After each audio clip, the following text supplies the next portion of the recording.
we're turning these out, and my technique is very untechnical, just so you know. I put my knife around the outside edge so it's not going to stick on the sides, and we know it's not going to stick on the bottom because we've got that lovely parchment paper, and we just flip it out. Beautiful. I would like to demonstrate the method that my mom taught me, just so people can see how you can do it in 2 different ways. Yes, yes. It's always good to know different techniques, isn't it? Yes. And some of you are fussy, tooly people, and Gwen is right up your alley. She'll show you the fussy. She's going to show you the fussy tooly way. I am going to do the fussy tooly way. So I do the same thing. I think that's patented, isn't it? The fussy tooly way.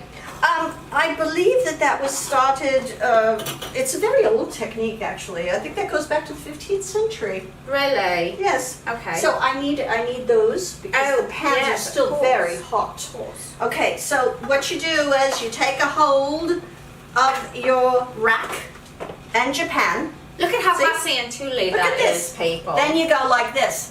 Oh my, yes. You set it down and then you knock on it. Hello? Yes, hello? Yes. Just beat it with a dead stick if you have one. That's right. And then, ta-da! That's beautiful. Out it comes. And then that parchment paper just peels right off. I do not trust myself the way that Prun does. Trust herself. I want to be more certain.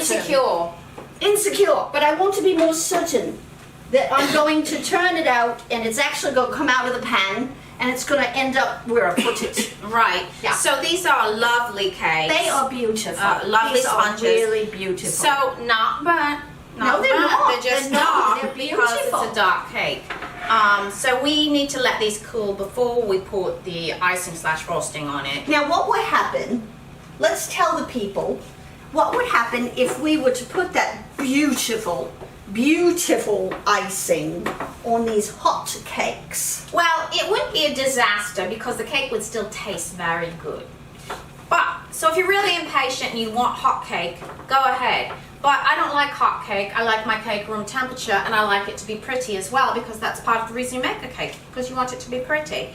So, if you didn't, it would just kind of turn into kind of a sludge / pudding.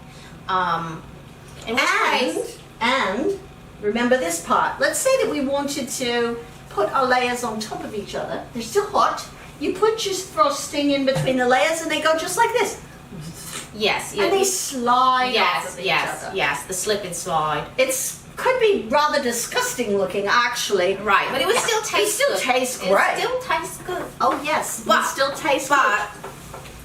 Your do Aunt yourself a- Virginia wouldn't like it. no, she would not. Okay, so don't do that to yourself. Be kind to yourself and make a beautiful cake at home. We'll be back as soon as these have cooled. We're going to give it some time.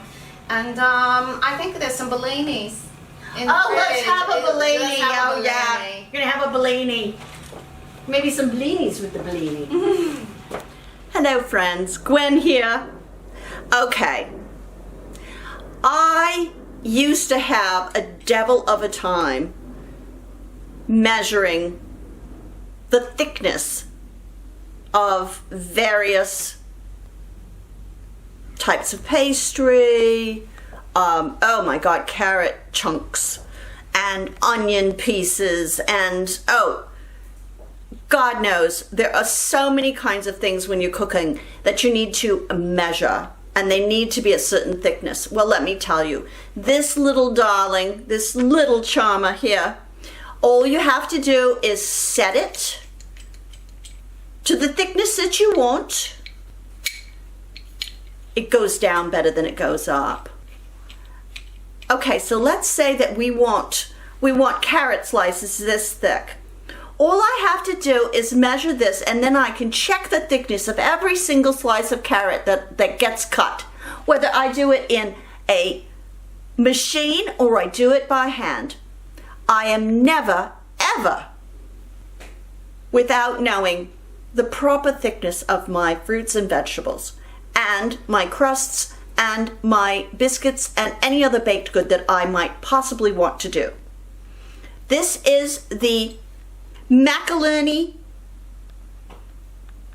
caliper made by the Macaroni Caliper Company out of Flemson. And this little darling, like most tools that I have, will last you a lifetime. Go to flemson.com and buy one of these little darlings for $29.99. Cheap, cheap, cheap. You will use it every day. Thanks, friends.